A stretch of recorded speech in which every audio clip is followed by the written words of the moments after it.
Hey guys, I'm Jaya and I welcome you back to my channel that is the English Mantra. So, today we are going to start the new topic that is subject verb concord. You already know what subject and verb are. In a sentence, subject is a noun or pronoun that tells us what sentence talk about and verb represent the action in the sentence. तो subject क्या होता है? ऐसा noun या ऐसा pronoun जो आपको help करता है या बताता है कि सेंटेंस किस बारे में बात करना चाह रहा है, और वर्ब जो रिप्रेजेंट करेगी एक्शन, सेंटेंस में जो एक्शन रिप्रेजेंट करेगा वो क्या होगा? Verb. Then what is subject verb conquered?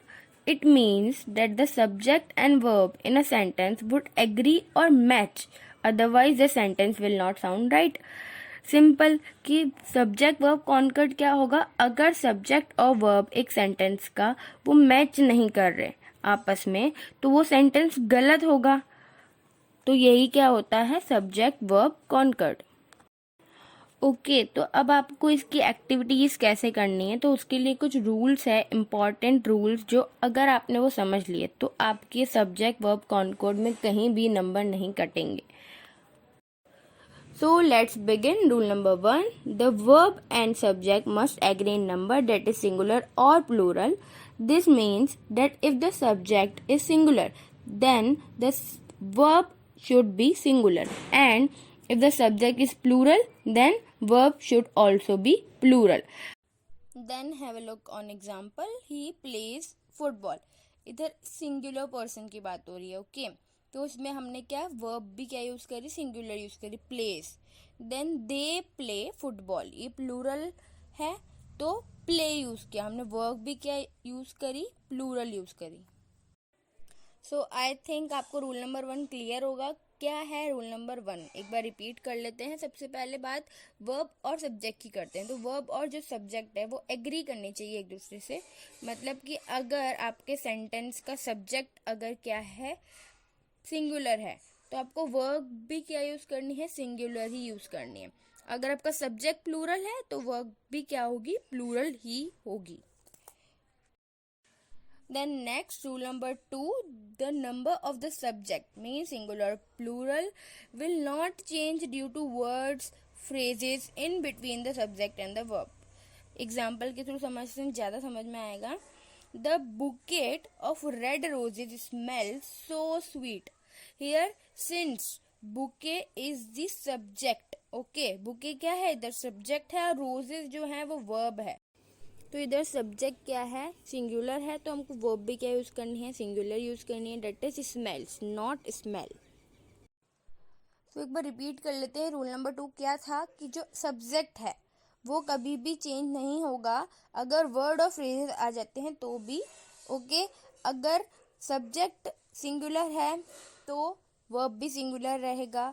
अगर सब्जेक्ट प्लूरल है तो वर्ब भी क्या रहेगा? प्लूरल ही रहेगा. Okay, moving to next rule. Rule number 3. Subject that are joined by and in a sentence use a plural verb. Subject that are joined by either or, neither nor use a singular verb. तो क्या बोल रहा है ये? कि अगर जो subject है सेंटेंस का अगर वो एंड से ज्वाइन हुआ होगा तो हमको प्लूरल वर्ब यूज करनी है हमेशा. और अगर जो हमारा सब्जेक्ट है वो आइदर और या नाइदर नॉर के थ्रू ज्वाइन होगा तो हमको सिंगुलर वर्ब यूज करनी है हमेशा. Now have a look on examples. First, Radha and Meera are coming home. इधर राधा और मीरा एंड यूज हो रहा है तो प्लूरल वर्ब यूज करेंगे, that is are. Okay. Second, neither Akshay nor Rohit is coming home.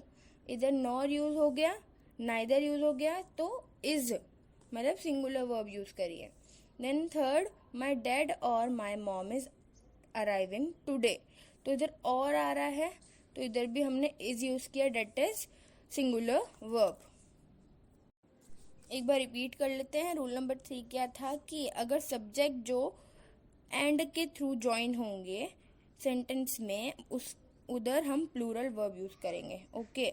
और सेकंड क्या है इसी के अंदर कि सब्जेक्ट जो ज्वाइन हुए हैं आइदर और या नाइदर नॉर के थ्रू, तो उधर हमको सिंगुलर यूज करनी है।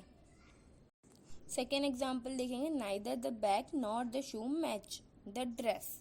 तो इधर क्या हो रहा है, क्लोजेस्ट क्या है, शूज है, तो शूज क्या है, प्लूरल, तो हमको वर्ब भी कौन सी यूज करनी है, प्लूरल, दैट इज मैच, इसलिए यहाँ क्या आया, match.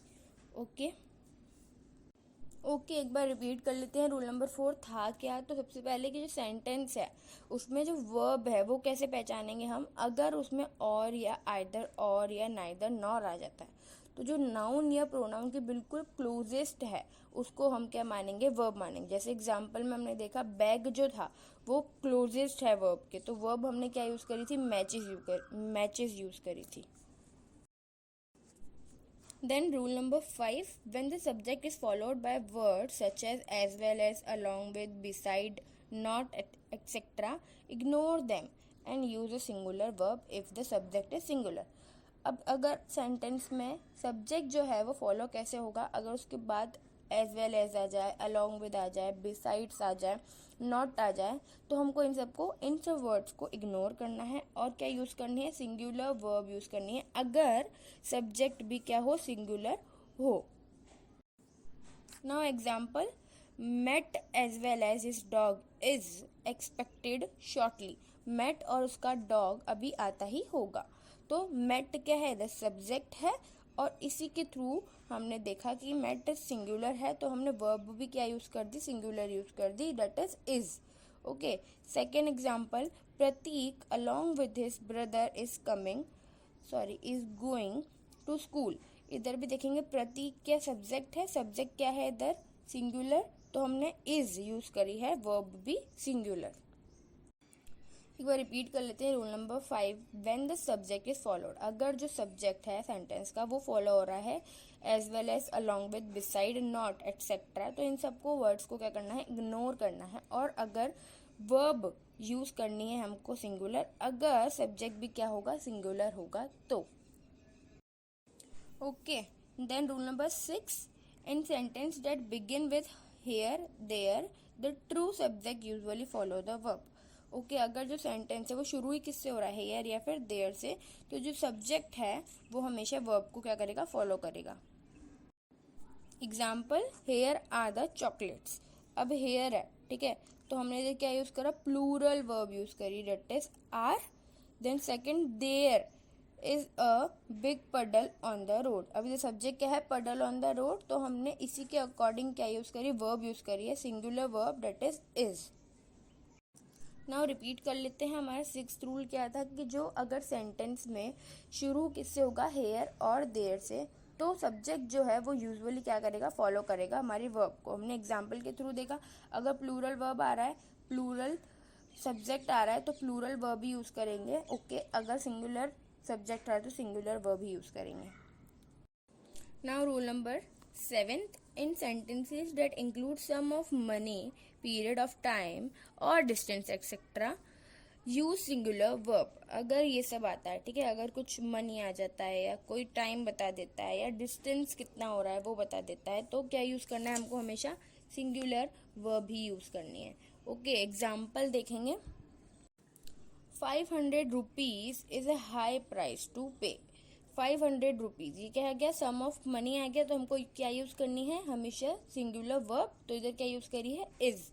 Second, 62 years is the minimum age of retirement, तो इधर भी 62 ईयर्स हमको बता दिया कि एज बता दी या टाइम बता दिया, पीरियड ऑफ टाइम, तो इधर भी क्या यूज करा हमने, इज, जो कि सिंगुलर वर्ब होता है। Third, 10 kilometres is too far to walk. अब इधर भी 10 किलोमीटर डिस्टेंस कितना कवर हुआ है वो बता दिया, तो इधर भी इज सिंगुलर वर्ब हमने यूज करी। ओके नाउ जल्दी से एक बार रिपीट कर लेते हैं। रूल नंबर 7 क्या था कि सेंटेंस में अगर कोई सम ऑफ मनी आता है या टाइम बताते हैं या डिस्टेंस कितना कवर हो वो बताते हैं, तो हमेशा हमको सिंगुलर वर्ब ही यूज करनी है। एग्जाम्पल के थ्रू हमने देखा, 3 एग्जाम्पल देखे, तीनों में तीनों केस आ गए, तो इधर भी हमने क्या यूज करा, सिंगुलर वर्ब यूज करी, जो कि क्या थी, is. Now rule number 8, in the case of words such as a lot of, some, etc. in a sentence, pay attention to the noun after of. If the noun after of is singular, then use a singular verb. If plural, use a plural verb. क्या बोल रहा है कि अगर कुछ words आ जाते हैं जैसे कि a lot of या some एक सेंटेंस में, तो हमको ध्यान देना है कि नाउन के बाद अगर ऑफ आता है तो नाउन के बाद अगर जो वर्ब है वो क्या है, सिंगुलर है, तो हमको क्या यूज करना है, सिंगुलर यूज करनी है। और अगर प्लूरल है तो हमको प्लूरल वर्ब ही यूज करनी है। Example 1, all of the cake is gone. तो इधर हमने क्या देखा था, ऑफ के बाद क्या आएगा, जो भी नाउन या प्रोनाउन आएगी डेट इज द, तो उसके आगे देखेंगे। अगर सिंगुलर सब्जेक्ट है तो हमको क्या यूज करनी है, सिंगुलर वर्ब यूज करनी है। तो इधर केक आया है तो क्या होता है, सिंगुलर, तो हमने इज यूज करा है, वर्ब भी सिंगुलर। ओके, सेकंड है all of the cakes are gone. तो इधर क्या हुआ, ऑफ के बाद देखेंगे द आ रहा है, तो सब्जेक्ट क्या है द केक्स, तो ये प्लूरल होता है तो आर, हमने आर यूज करा है जो प्लूरल वर्ब होता है। Third, a lot of the cake is gone. अब इधर देखेंगे ऑफ के बाद क्या आ रहा है द, और द के बाद क्या आ रहा है केक, तो इधर भी हम इज यूज करेंगे क्योंकि केक क्या है, सिंगुलर है। ओके, एक बार जल्दी से रूल नंबर 8 रिपीट कर लेते हैं। In the case of word such as a lot of और सम, अगर सेंटेंस में ये दोनों वर्ड्स आते हैं तो हमको ध्यान किस पे देना है, नाउन पे देना है जो कहाँ है, ऑफ के बाद में है। अगर वो नाउन जो ऑफ के बाद में है वो सिंगुलर है तो हमको सिंगुलर वर्ब यूज करने हैं, और अगर प्लूरल है तो प्लूरल वर्ब ही यूज करनी है। Then rule number 9, in the case of collective nouns such as group, population, family in a sentence, the verb can be singular or plural depending on their use in the sentence. तो इधर क्या बोल रहा है, अगर आपका case collective nouns का है, कलेक्टिव नाउन क्या होते हैं, अगर ग्रुप है, पॉपुलेशन है, मतलब बहुत सारे लोग हैं ना, फैमिली है, सेंटेंस में अगर ये सब यूज होता है तो हमारा जो वर्ब है वो सिंगुलर भी हो सकता है, प्लूरल भी हो सकता है। वो किस पर डिपेंड करेगा, उनकी यूज पर, सेंटेंस में उनका क्या यूज है उस पर डिपेंड करेगा। Example, most of my family is here और आर हेयर। ओके, अब इधर हम दोनों यूज कर सकते हैं, सिंगुलर भी और प्लूरल भी। कि इधर क्या आ गया, फैमिली आ गया, कलेक्टिव नाउन होता है तो इधर इज यूज कर सकते हैं या आर हेयर भी यूज कर सकते हैं। ओके, सेकेंड है, half of the population was against the bill और वर अगेंस्ट द बिल। इधर भी दोनों यूज कर सकते हैं, वॉज वर सिंगुलर और प्लूरल वर्ब यूज कर सकते हैं। तो एक बार जल्दी से रूल नंबर 9 रिपीट कर लेते हैं कि जो कलेक्टिव नाउन आएंगे, जो ग्रुप, पॉपुलेशन या फैमिली या सेंटेंस में आएंगे, तो वर्ब जो होगी वो सिंगुलर भी हो सकती है, प्लूरल भी हो सकती है। वो कैसे डिसाइड करेंगे, हम उनका यूज देखेंगे सेंटेंस के अंदर। Rule number 10, noun such as mathematics, civics, news etcetera while plural in form are singular in meaning and use singular verbs. ठीक है, ये क्या बोल रहा है कि मैथमेटिक्स, सिविक्स, न्यूज, ये बोलने में तो क्या है, प्लूरल है, पर ये असलियत में क्या होते हैं, सिंगुलर होते हैं मीनिंग में। तो हमको यूज भी क्या करना है, सिंगुलर वर्ब यूज करनी है इनके साथ। एग्जाम्पल के थ्रू समझेंगे। First, mathematics is very difficult for some people. Mathematics, ये बोलने में क्या लग रहा है, प्लूरल लग रहा है, पर इसका मीनिंग निकालेंगे तो सिंगुलर होगा, तो हमको वर्ब भी क्या यूज करनी है, सिंगुलर यूज करनी है, that is. Second, the news is very saddening. अब इधर न्यूज आ रहा है, न्यूज क्या होता है हमारा, प्लूरल बोलने में, पर असलियत में इसका मीनिंग क्या है, सिंगुलर है, क्योंकि न्यूज तो एक ही होती है तो सिंगुलर है। तो इधर भी हमने इज यूज करा, डेट इज सिंगुलर वर्ब। तो अभी हम फटफट एक बार रूल नंबर 10 रिपीट कर लेते हैं। क्या था कि अगर मैथमेटिक्स, सिविक्स, न्यूज ऐसे कुछ वर्ड्स आते हैं जो होते तो फॉर्म में प्लूरल हैं पर वो मीनिंग उनका क्या होता है, सिंगुलर होता है, तो उधर हमको यूज क्या करना है, सिंगुलर वर्ब यूज करनी है। हमने एग्जांपल देखा कि मैथमेटिक्स जो है वो उसके साथ हमने इज यूज किया, न्यूज के साथ भी क्या यूज किया, इज यूज किया। क्यों, क्योंकि ये लोग प्लूरल दिखते हैं पर होते क्या है, singular. Rule number 11, in sentences that express a wish, request or contrary to fact, the word were is used instead of was. अगर ऐसा कुछ सेंटेंस में आपको दिखता है विश या रिक्वेस्ट या कॉन्ट्री टू फैक्ट दिखता है तो आपको क्या यूज करना है, वॉज नहीं यूज करना है, वॉज की जगह क्या यूज करना है, वर यूज करना है। एग्जाम्पल के थ्रू समझेंगे। फर्स्ट एग्जाम्पल है, I wish my sister were here. अब इधर वॉज आना चाहिए था, बट इधर क्या यूज करा है हमने, वर। क्यों? क्योंकि इधर हम क्या यूज कर रहे हैं, क्या एक्सप्रेस कर रहे हैं, विश एक्सप्रेस कर रहे हैं हमारा। Second, Aditya requested that she raise her glass. तो इधर आदित्य ने क्या करी, रिक्वेस्ट करी है, तो वो हमने क्या यूज करा, इधर वॉज नहीं यूज करके वर यूज किया है। ओके तो एक बार जल्दी से रूल नंबर 11 रिपीट कर लेते हैं कि अगर सेंटेंस में विश, रिक्वेस्ट या कॉन्ट्री टू फैक्ट एक्सप्रेस होगा तो हमको वर्ड क्या यूज करना है, वर यूज करना है, ना ही कि was. Okay rule number 12, some words like scissors, trouser, shoes, glasses always take plural verb. अब इधर भी दो केसेस हैं कि अगर प्लूरल वर्ब कब यूज करनी है, जब ये सब यूज हो। पर अगर पेयर हो इनका, जैसे pair of scissor, pair of shoes, pair of trousers, pair of glasses, तो हम इधर क्या यूज करेंगे, सिंगुलर वर्ब यूज करेंगे। कैसे, एग्जाम्पल के थ्रू समझते हैं। फर्स्ट एग्जाम्पल देखेंगे जो कि फर्स्ट केस से है। क्या केस था फर्स्ट की, अगर ये सिंगल यूज हो रहा हो, scissors, trouser, shoes, glasses. Okay तो फर्स्ट क्या है example, shoe reflect one's personality. The shoes use हुआ है, डेट इज प्लूरल, तो हमको प्लूरल वर्ब यूज करना पड़ेगा। ओके सेकेंड है, this scissors are sharp. Scissors क्या होता है, प्लूरल वर्ब है, प्लूरल सब्जेक्ट है, तो आर प्लूरल वर्ब यूज किया हमने इधर। देन केस 2 क्या था कि अगर इनका पेयर यूज हुआ हो, ठीक है, pair of scissor, pair of scissors, pair of trouser, pair of shoes, तो इधर क्या यूज करेंगे, सिंगुलर वर्ब यूज करेंगे। कैसे, a pair of scissors has been bought. Okay हमने क्या करा, एक पेयर ऑफ सीजर खरीदा, तो इधर क्या यूज हुआ, सिंगुलर वर्ब यूज करेंगे। Rule number 12, if the subject of a sentence is an adjective quantity, the verb is usually singular. अगर subject जो है सेंटेंस का वो अगर एडजेक्टिव यूज हुआ उधर या क्वांटिटी यूज करी, तो हमको वर्ब क्या करनी है, यूज करनी है सिंगुलर ही। तो एग्जाम्पल देख लेते हैं कि much depends upon your luck now days. अब इधर मच यूज हुआ है, डेट इज एडजेक्टिव, तो हमने क्या यूज करा, सिंगुलर वर्ब यूज करी है, depends. Okay then example 2, little has been done to improve condition of the poor. इधर एक बार जल्दी से रिपीट कर लेते हैं रूल कि सब्जेक्ट में अगर एडजेक्टिव या क्वांटिटी शो होती है किसी के, तो हमको इधर क्या यूज करना है, सिंगुलर वर्ब यूज करनी है। Rule number 14, if we have it as a subject of sentence. अगर हमारे पास सेंटेंस का सब्जेक्ट क्या है, इट है, तो जो वर्ब है, then the verb in such cases can either be singular और प्लूरल। सिंगुलर भी हो सकती है और प्लूरल भी हो सकती है वर्ब। एग्जाम्पल के थ्रू समझेंगे। It is the pen that I need. It use हो गया इधर सब्जेक्ट की जगह, तो हमने क्या यूज कर दी, सिंगुलर वर्ब यूज कर दी, is. Okay it is these book that I require. इधर भी इट आया तो हमने यूज कर दिया is, that is singular verb. एक बार रिपीट कर लेते हैं। रूल नंबर 14 क्या था कि अगर सब्जेक्ट की जगह हमारे पास इट है तो हम कुछ भी यूज कर सकते हैं, सिंगुलर और प्लूरल। Okay verb.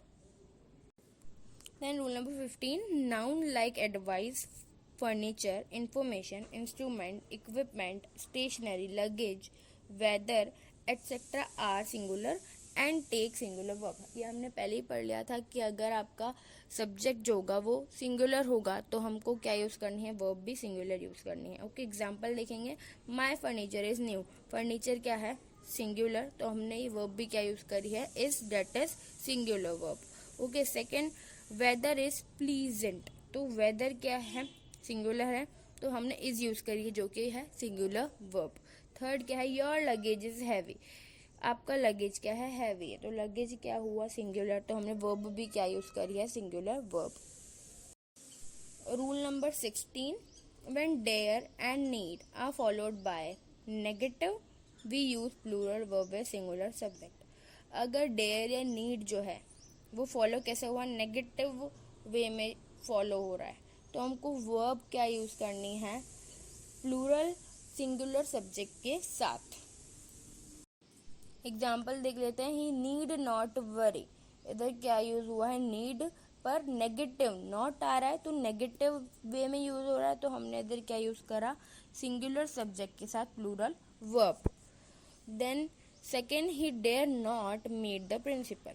इधर भी डेयर किसके थ्रू यूज हुआ है, नेगेटिव के थ्रू, तो हमने इधर क्या यूज करा, singular subject but plural verb के साथ। ओके, तो ये थे कुछ रूल्स जो आपको ध्यान रखने हैं अगर आपको सब्जेक्ट वर्ब कॉनकॉर्ड के क्वेश्चन अटेम्प्ट करने हैं, तो आपको ये सारे रूल्स ध्यान रखने हैं। कुछ नहीं है इस रूल्स में, ऑलमोस्ट सिमिलर है कि अगर सिंगुलर सब्जेक्ट है तो सिंगुलर वर्ब यूज़ करनी है, प्लूरल सब्जेक्ट है तो प्लूरल वर्ब यूज़ करनी है। ओके, देन जो छोटी छोटी चीज़ें हैं जैसे सीजर्स के 2 केस हो गए ना, पेयर वाला और सिंगल वाला, तो ये चीज़ें आपको बस थोड़ी सी ध्यान रखनी है। बाकी ये चैप्टर बहुत इजी है और सारे रूल्स आपको माइंड में फिट कर लेने हैं। Okay, that's it for today's video. I hope आपको वीडियो पसंद आई हो। If you like this video then like, comment, share and subscribe to my channel, that is English mantra. Okay, bye guys, see you in my next video.